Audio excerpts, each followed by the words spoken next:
Hello and good morning from India. So I thought it would be very good to wake up early, so the situation would be like, how to say it, less crowded.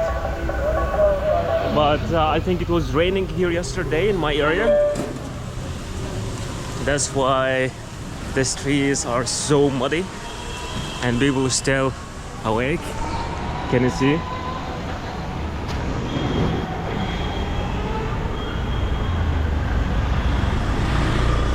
But no problem, because today I'm going to take you to a very authentic place here with great history.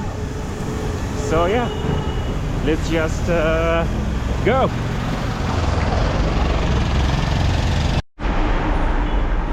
I don't know, but in India there's a sort of atmosphere that I really like when it is early morning and it was raining, so the clouds are somehow a little bit foggy, and of course the trees around you, and people are still lazy in the morning, and maybe some music in the background, someone singing Kitna Sona Dese Himera or something like that. So yeah, this is the sort of atmosphere that I like about India. Anyway, I have to go right now to the metro station, from where I will take my metro to the place that we are going to visit right now.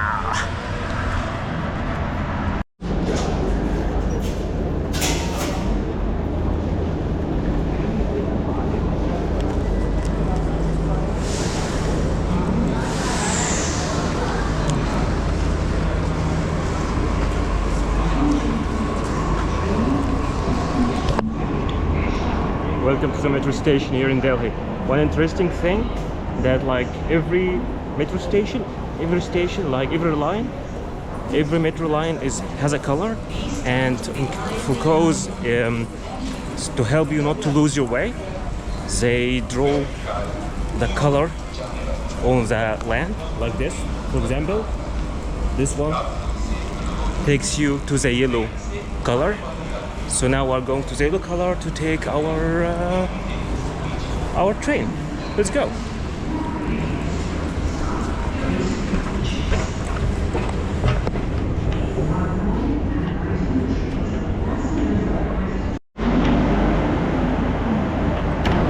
We arrived at our metro station, and now we will have a long walk.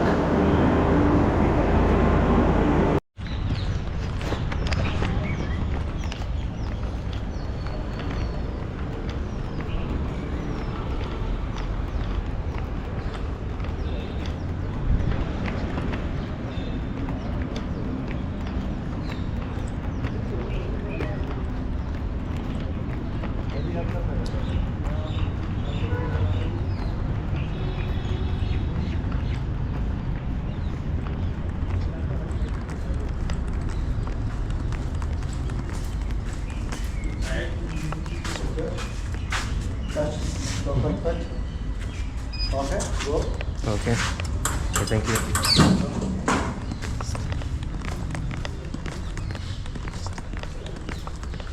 Sir, good morning. Okay, good morning.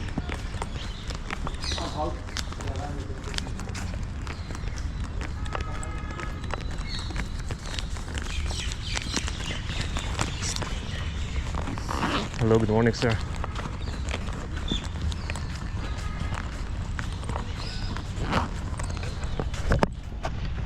Good morning to you too.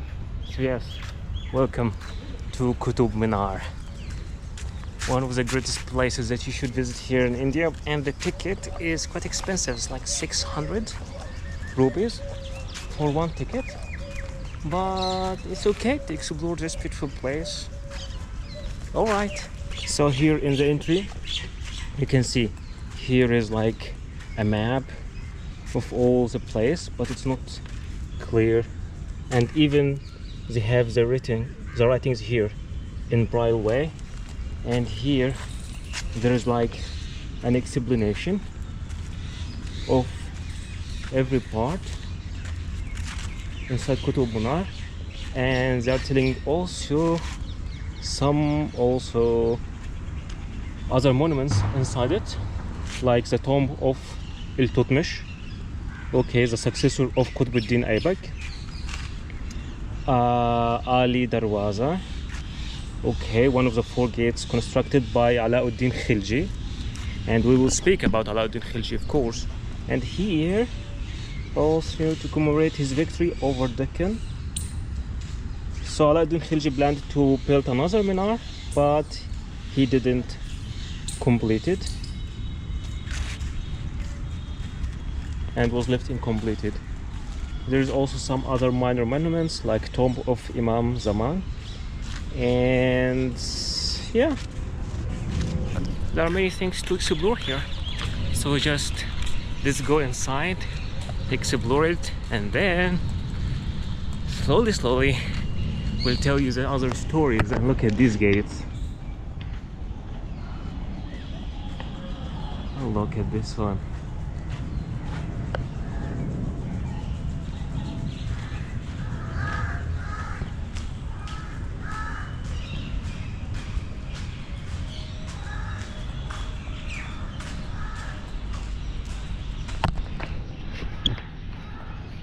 And actually this area in South Delhi, it is full of archaeological sites, and you can see all the buildings here are so old, very authentic. This is the materials they used to attach the bricks together. It is just so beautiful. Let's just go inside. We will explore this section over there, and then we will go back, explore the main section of Qutub Minar. So yeah, we will start by the least important, and then we will move after that to the more important. And this place is full of secrets, actually. Many interesting things here. So let's go visit this place in the beginning.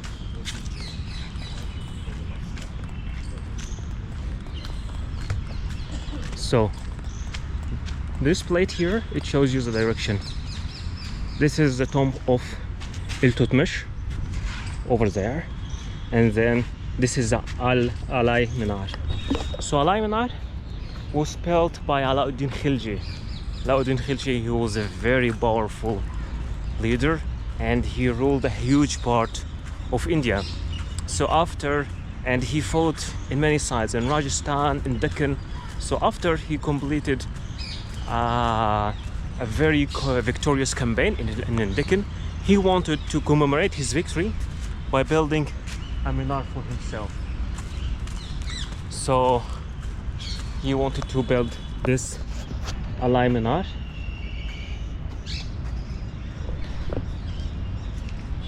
But Alauddin Khilji, he died before even completing it. That was very sad for him, but there is nothing to do. And it was left to be exactly like that.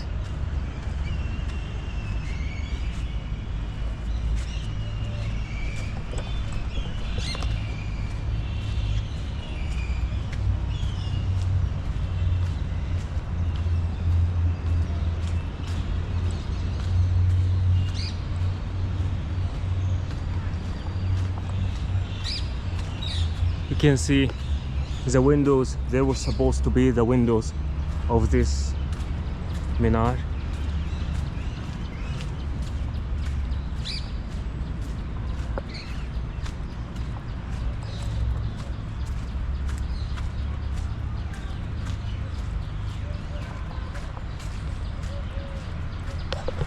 So Alauddin Khilji and his uncle Jalaluddin Khilji, they were Afghans, and they used to serve the Sultanate of Delhi at that time. But then Alauddin Khilji, he saw it and decided, since I am powerful enough, so why don't I just take all the power to myself? And he was a very, very ambitious leader. That's how he established the Khilji dynasty, that was strong only and only in his period. But after his death, the Khilji empire decayed very fast. But he himself, who was not only an ambitious leader and a talented war leader, he also valued architect, and he built many beautiful places here in Delhi that we are going to explore.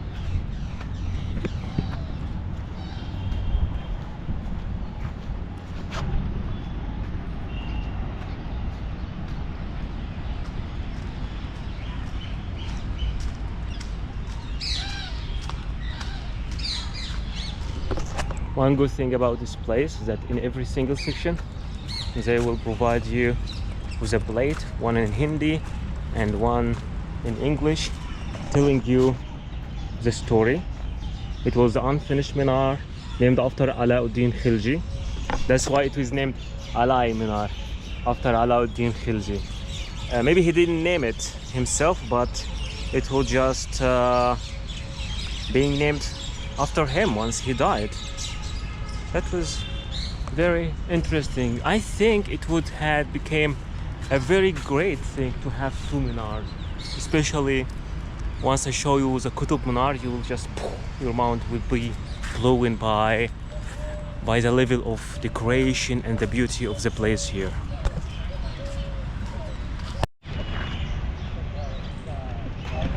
So right now we're going to visit the tomb of Iltutmish. And Iltutmish, his full name was Shamsuddin Iltutmish. He was the third king of Delhi Sultanate, the Mamluk dynasty. So what happened, that after the Ghurid invasion, Muhammad of Ghuri, who invaded India and who established the Delhi Sultanate, the Ghurid dynasty in India, after his death, so what happened, he had a very powerful general. His name was Qutbuddin Aybak. Qutbuddin Aybak, he was a slave actually, and he was bought by Muhammad of Ghurid, raised to be a skilled warrior. And then because Muhammad of Ghurid had no powerful, how to say it, distance, so he died without any legitimate successor. And it happens that Qutbuddin Aybak was very powerful to take the power for himself. Let's just first check these gates, because so beautiful in the terms of decoration. These are the decorations in the front side of the tomb, and you can see, lucky me that I can read Arabic, so I can see here like La ilaha illallah Muhammadun Rasulullah. So it's like there is no God but God, and Muhammad is his prophet.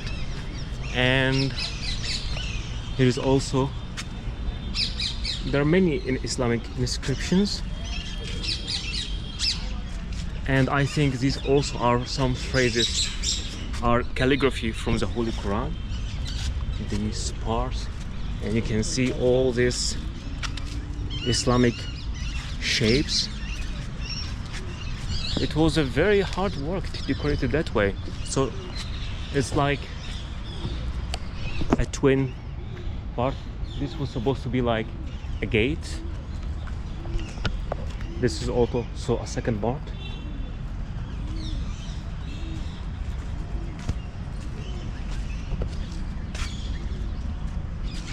And this is also Islamic calligraphy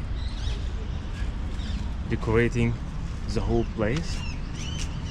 So both of them, this one and this one, they're like so twins, and they're like extended by Iltutmish himself. So back to our story.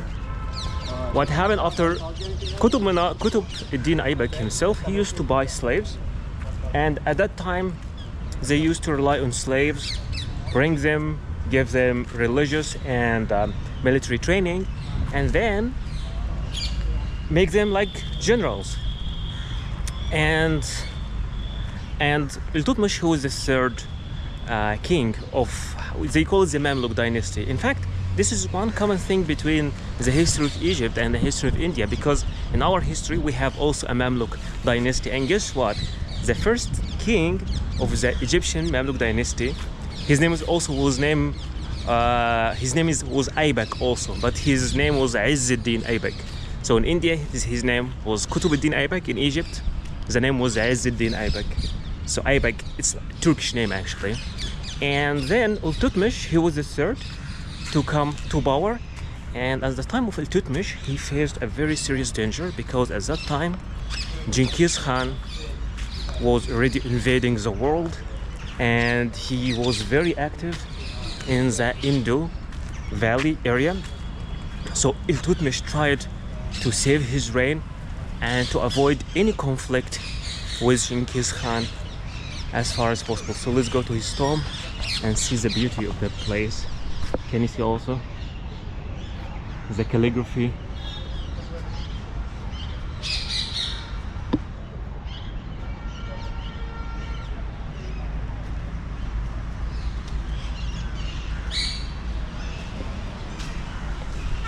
And this one over here, this is a tomb of Iltutmish himself.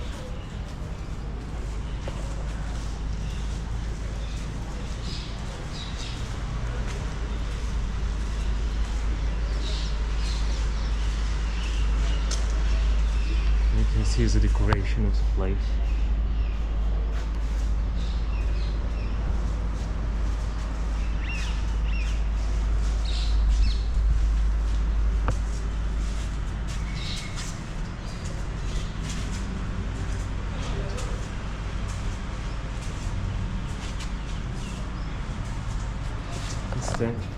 This is an Arabic calligraphy.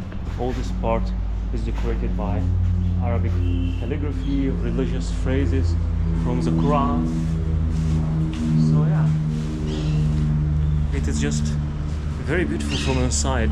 And it's very interesting that in Delhi most of the buildings are made out of this red sandstone, I think. That's what they used mainly, even when they decided to build, how to say it, the great Red Fort, which is not a fort actually. It was built to be a city actually. It was named as Jahanabad city. So yeah, let's continue.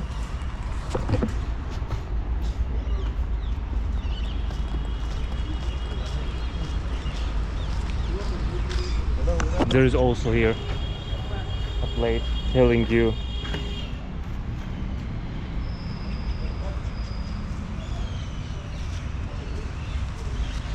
actually he was not the direct successor of Qutbuddin Aybak, but he was the third. Qutbuddin Aybak was the first, but he was related to Qutbuddin Aybak. He was his son-in-law. So that is very interesting, because he was slave to Aybak. But when he became a powerful general, this is the word of Mamluk. The word Mamluk means slave. This is the word Mamluk means. In Arabic, they have two words that mean slave. The first one is Abd, and the second is Mamluk. And the difference between the two words, that Mamluks describe the slave who can run his own business, who have somehow a freedom, a financial freedom. He can open a trade, he can be a soldier, but Abd describes a slave who is used only for service, who is to serve. And behind me you can see Qutub Minar. We will just take a tour in this area, and then we will go directly to Qutub Minar and this beautiful mosque, which is half mosque, half temple.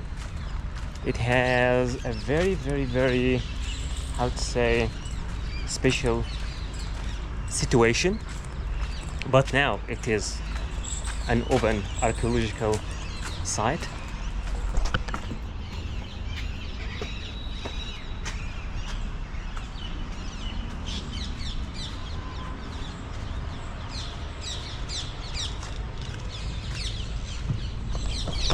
The place is so beautiful, so relaxing, and also not crowded at all.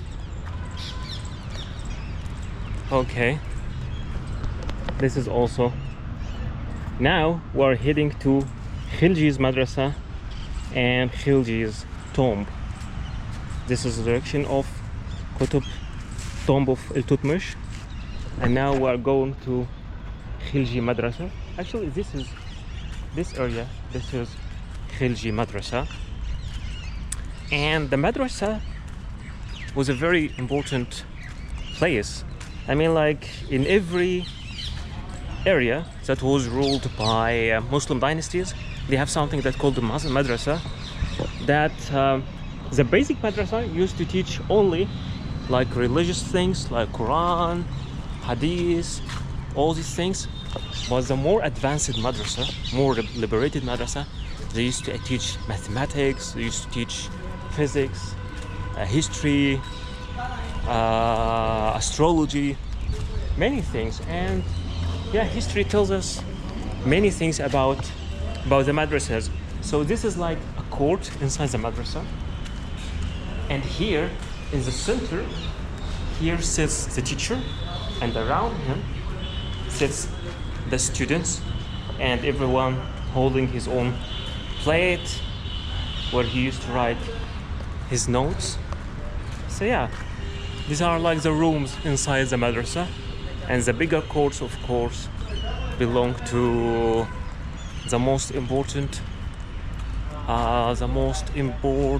teachers, of course. And here, this is another room inside this madrasa. It's very beautiful, right? And it is very old. This was built by Alauddin Khilji himself. Alauddin Khilji, he used to rule from South Delhi. So all his sites, all his places, the places that he built, mainly are located in south of Delhi. And now we are approaching a tomb, I think.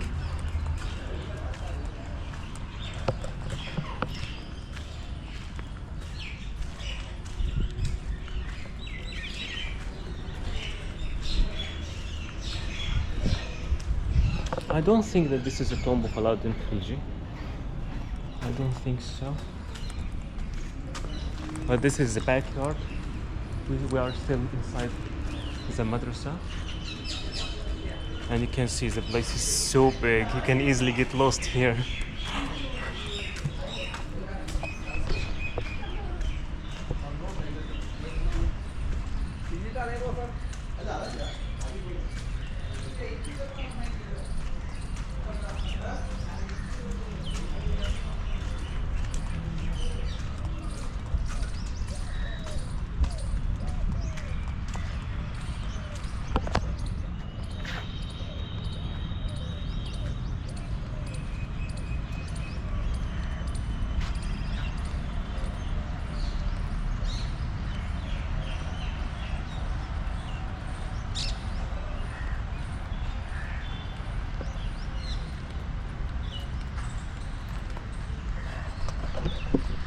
The place is so beautiful and so relaxing as well.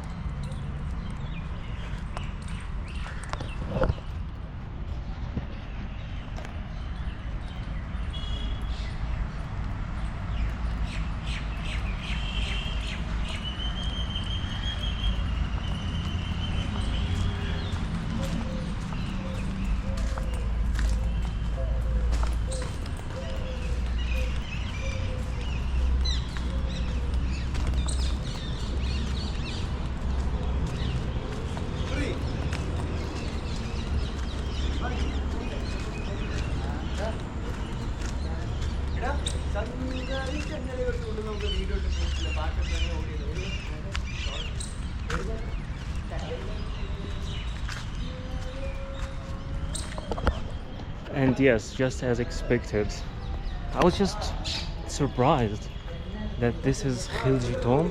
But yes, this is Khilji tomb because Khilji was I mean, like, I saw it I felt it is, but I was like, is it? It's not Khilji's tomb. But the thing is, Iltutmish was far less important sultan, with my complete respect to him, was far less powerful sultan than Khilji. But Khilji's tomb is like this, and Iltutmish tomb is very decorated and very organized.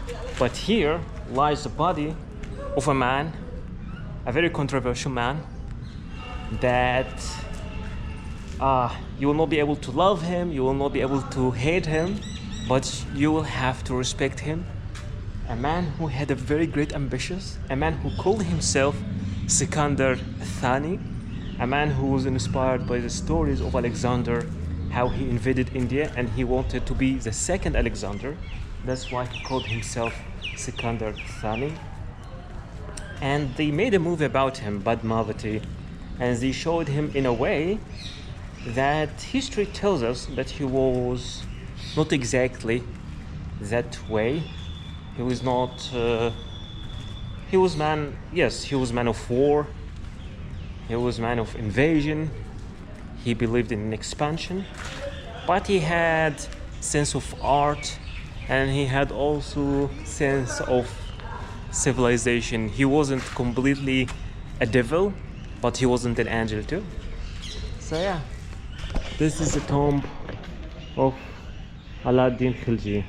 There are few men who ruled huge parts in India, and Alauddin Khilji is one of them, along with Ashoka the Great, Chandragupta, Aurangzeb, Alauddin Khilji, and now, of course, the Indian Republic.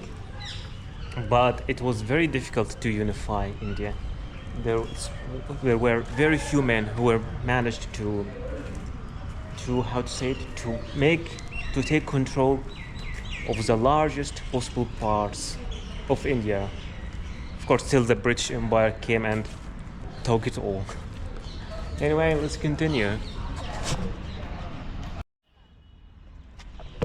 So right now we're moving forward to explore the iconic part in the Qutub Minar complex, which is of course Qutub Minar. The story of Qutub Minar itself is very interesting and is very controversial. First, let's know some information about Qutub Minar. It is the longest minar or tower made of bricks in the world. Its highest, I think 71.5 meters. This is the height of Qutub Minar. But the reason why Qutub Minar was built is very interesting, because the one who ordered Qutub Minar to be built was Muhammad Ghurid, and he wanted to build it to commemorate.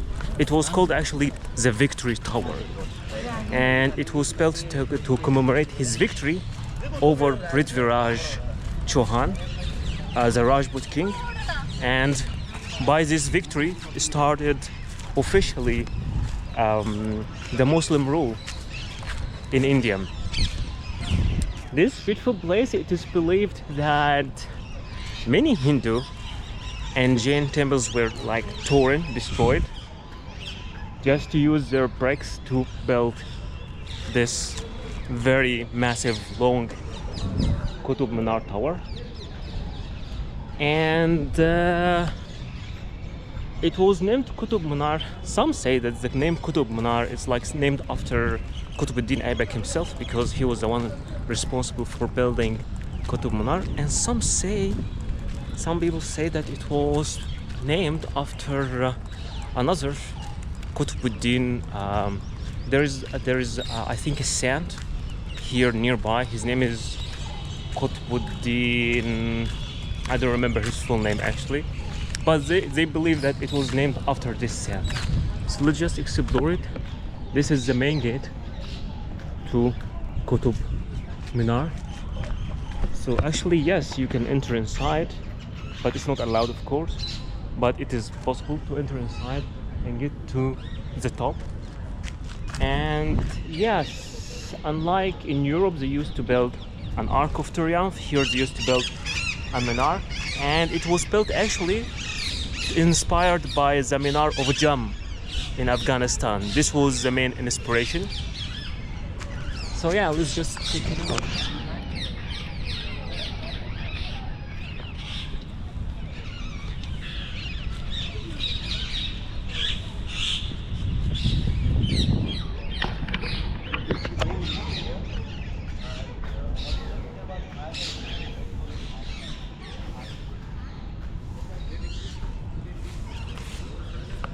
Can you see the decoration and how it was difficult to make it round?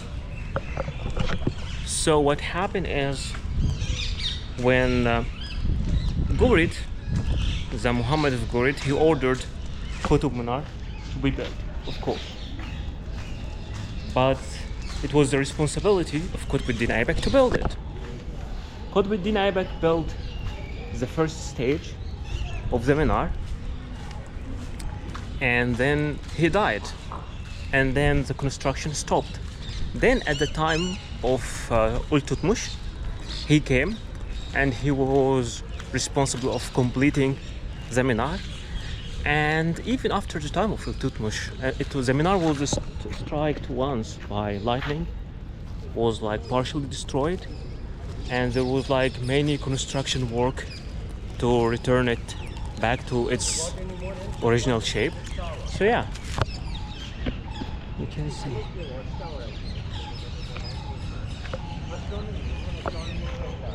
And even the gates over here, this extension was added by Iltutmish, of course. You can see the work of Iltutmish, how beautiful it is. And the calligraphy, he was obsessed with calligraphy.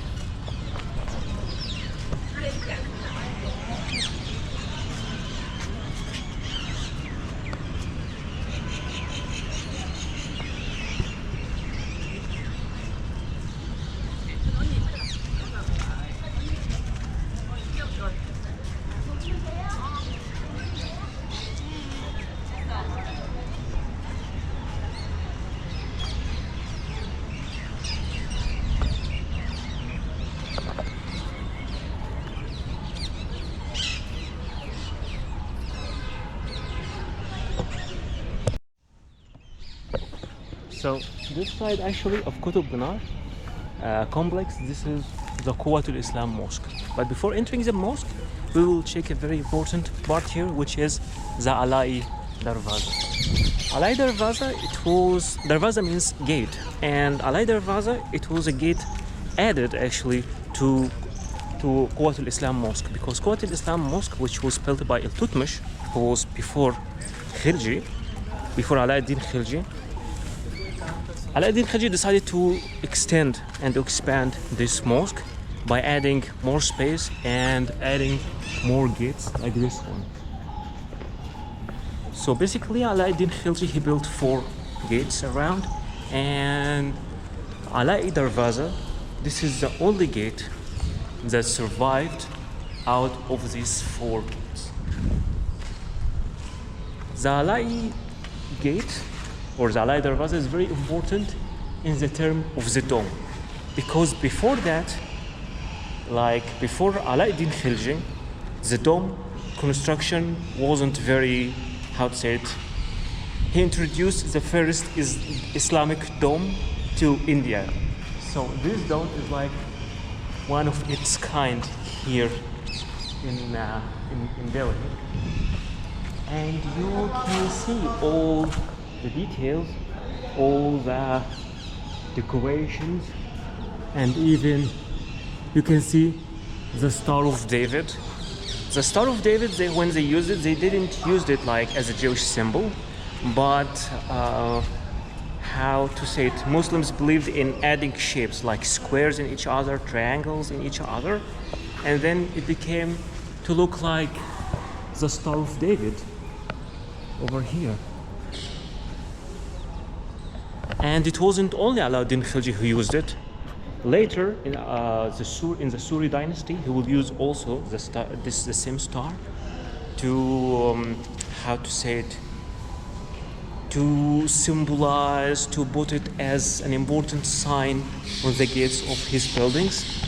And you can see from this part, this is the back of the madrasa of Alauddin Khilji.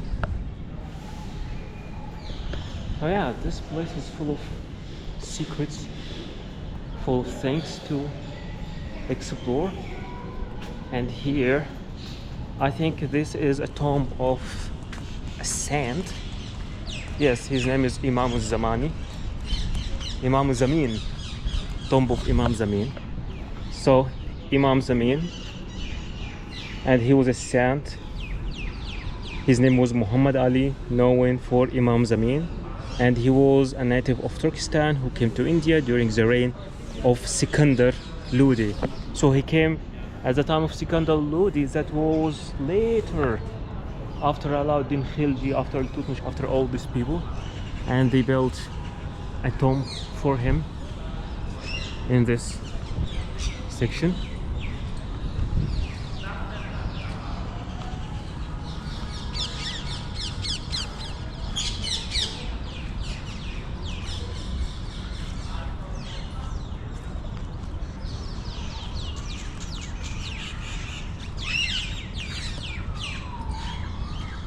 And this is the gate to go inside his tomb.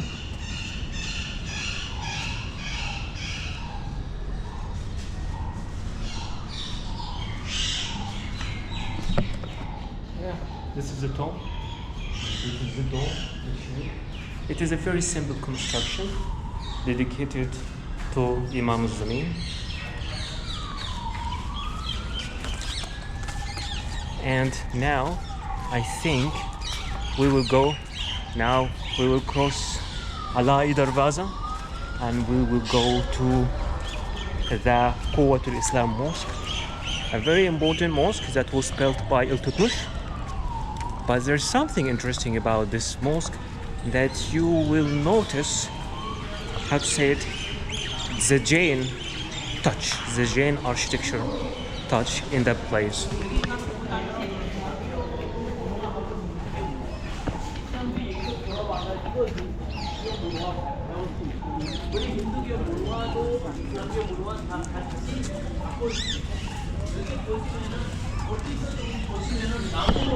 Okay, many groups of tourists visiting today, which is good. But now we are moving to see two important things. The first thing is Quwwat al-Islam Mosque, and to learn about this mosque.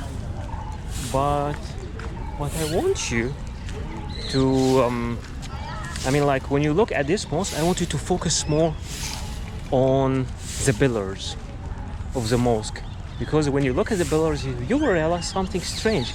This is not, how to say it, Islamic style. Now we are going to the mosque.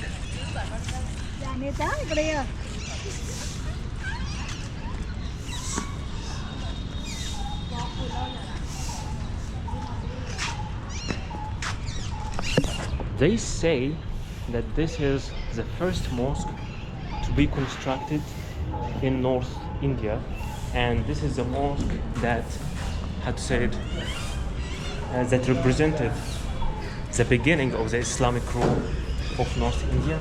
But now I want you to take a very look at the pillars, the design. The design of these pillars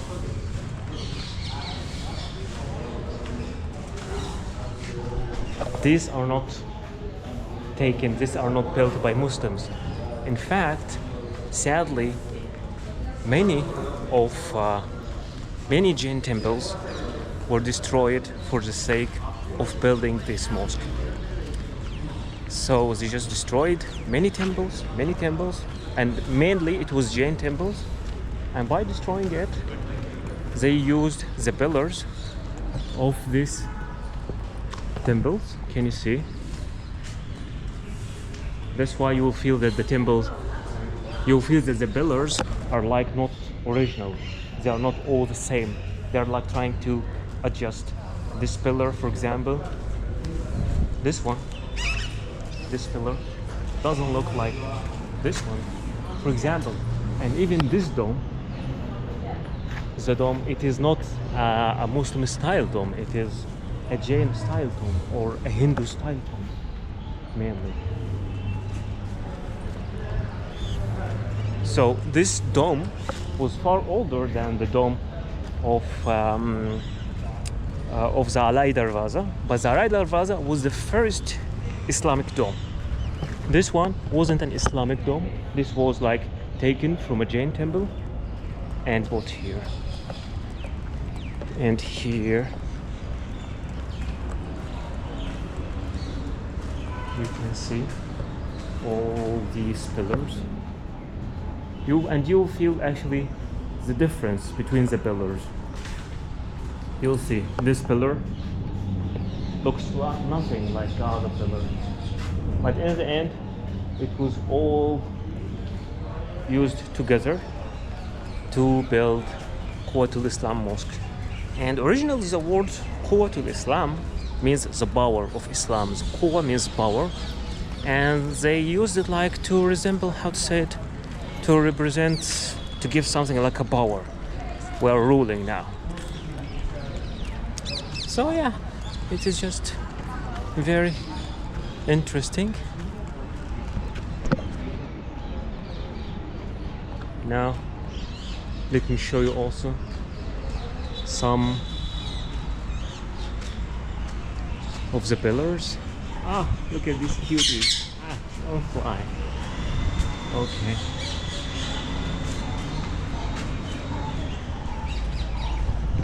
Look around these pillars. And now I want you to show you the front side of the mosque itself.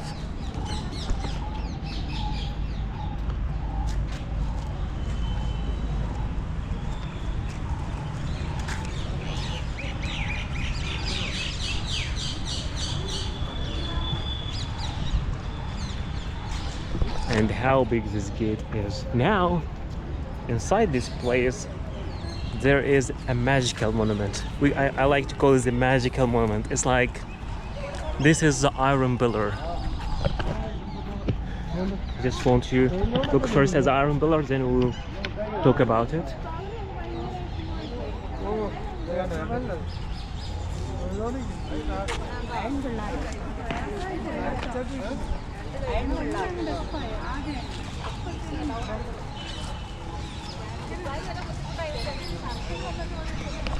This pillar is a miracle actually. It is made completely of iron. It is very ancient. It is believed that it was taken from one of the Hindu temples, and they believe this pillar never get rusty, like never get rusty. And there is a story about this pillar to show you how powerful this pillar is. When Nadir Shah of Persia invaded Delhi, so they told him about the story of that pillar. And when he heard the story, he was like so furious, like, oh, what is so special about this pillar? I will destroy this pillar. So he took one of his cannons and he directed the cannon directly to the pillar.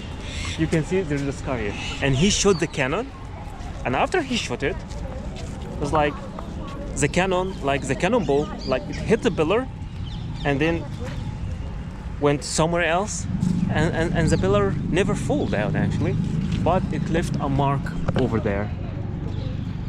There is a mark over there. This is the mark from the cannon shot. And yeah, just to give a message like, you want me down, I'm not going down. Very interesting.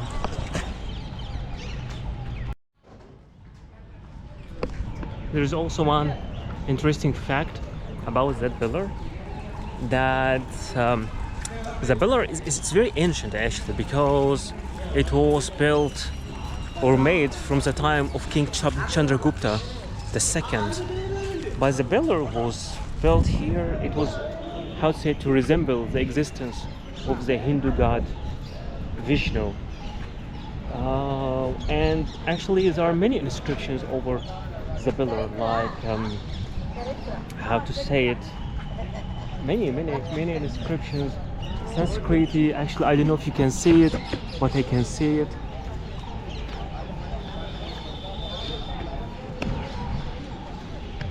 Yes, I'm sure that you can see it, but I can see it. Actually, I can see the reflections of this Sanskrit, of this ancient letters here, telling a message of to whom this pillar is dedicated. And they believe that this pillar was originally, this is not the original place of the pillar. It was in a hall dedicated to God Vishnu, but then somehow it was moved here, and around it this mosque was built, Qutub Minar, and all these magical monuments around us. So yeah, this was our tour today in Qutub Minar. I hope that you liked it. Thank you so much for watching. Don't forget to subscribe, and see you in my next destination.